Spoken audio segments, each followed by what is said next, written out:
Assalamualaikum warahmatullahi wabarakatuh. Saya dari kelompok 4 akan mempresentasikan materi kita mengenai UMKM. Saya sendiri Dila Agustina bersama dua rekan saya, Adinda Putri Ramadhani dan Anissa Ramadhani. Materi pertama yaitu pengertian UMKM. UMKM adalah singkatan dari usaha mikro, kecil, dan menengah. Secara umum, UMKM merujuk pada jenis usaha ekonomi produktif yang dimiliki oleh individu atau badan usaha yang berukuran kecil. Selanjutnya yaitu jenis UMKM. Yang pertama secara umum usaha mikro. Usaha mikro adalah jenis UMKM yang paling kecil. Kriteria usaha mikro adalah aset tidak lebih dari 50 juta. Yang kedua, omset tidak lebih dari 300 juta per tahun. Yang ketiga, tenaga kerja tidak lebih dari 5 orang. Contoh usaha mikro di Indonesia antara lain warung kelontong, tukang ojek, tukang cukur, penjual gorengan, dan pedagang kaki lima. Yang kedua yaitu usaha kecil.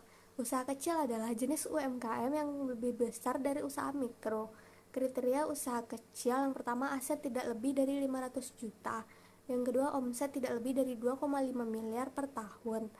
Yang ketiga tenaga kerja tidak lebih dari 50 orang. Contoh usaha kecil di Indonesia yaitu restoran, toko pakaian, bengkel, laundry, dan salon kecantikan. Assalamualaikum warahmatullahi wabarakatuh. Perkenalkan, nama saya Anissa Ramadhani dengan NIM 2304305. Oke, di sini saya akan menjelaskan bagian saya yaitu jenis UMKM. Yaitu C, usaha menengah jenis UMKM yang paling besar. Kriteria tersebut adalah yang pertama, aset tidak lebih dari 5 miliar.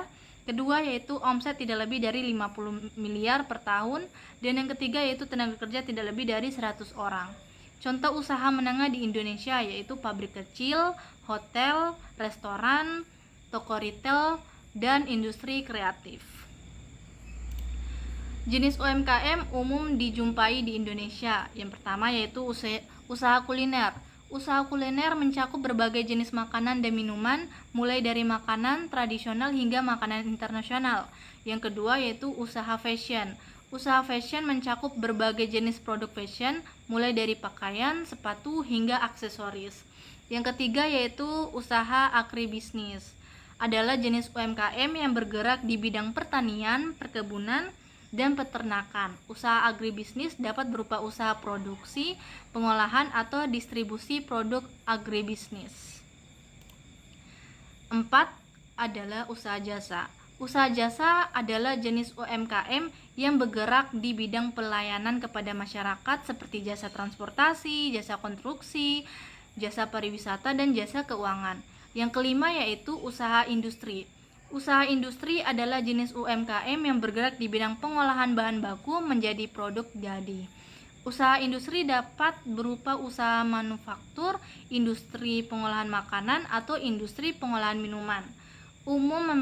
UMKM memegang peran penting dalam perekonomian Indonesia. UMKM berkontribusi sekitar 60% terhadap produksi domestik bruto PDB Indonesia dan menyerap sekitar 97% tenaga kerja.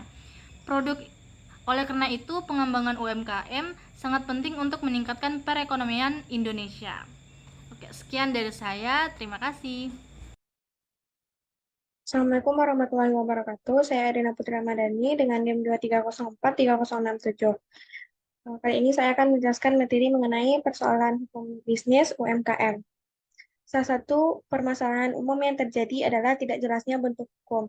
Banyak UMKM yang tidak memiliki badan hukum yang jelas, sehingga sulit memperoleh pengakuan formal atau izin usaha. Masalah umum lainnya adalah kurangnya akses terhadap bantuan hukum, yang dapat membuat UMKM rentan terhadap eksploitasi ekonomi. Selanjutnya adalah kasus. Permasalahan yang umum terjadi di sektor UMKM Indonesia antara lain kurangnya modal, perizinan, kesadaran pajak, dan inovasi. Hanya sekitar 2,5% UMKM yang melaporkan pajaknya. Hal ini menunjukkan kurangnya pemahaman terhadap kewajiban perpajakannya. Selain itu, UMKM juga menghadapi tantangan digitalisasi, khususnya dalam mengatasi perbedaan ketersediaan infrastruktur internet dan literasi digital antara Pulau Jawa dan luar Pulau Jawa. Pemerintah mengambil langkah untuk meningkatkan kapasitas usaha mikro dan kecil untuk perkembangan menjadi usaha menengah. Selain itu, program stimulus ekonomi UMKM diluncurkan untuk membantu mengatasi tantangan yang dihadapi sektor UMKM.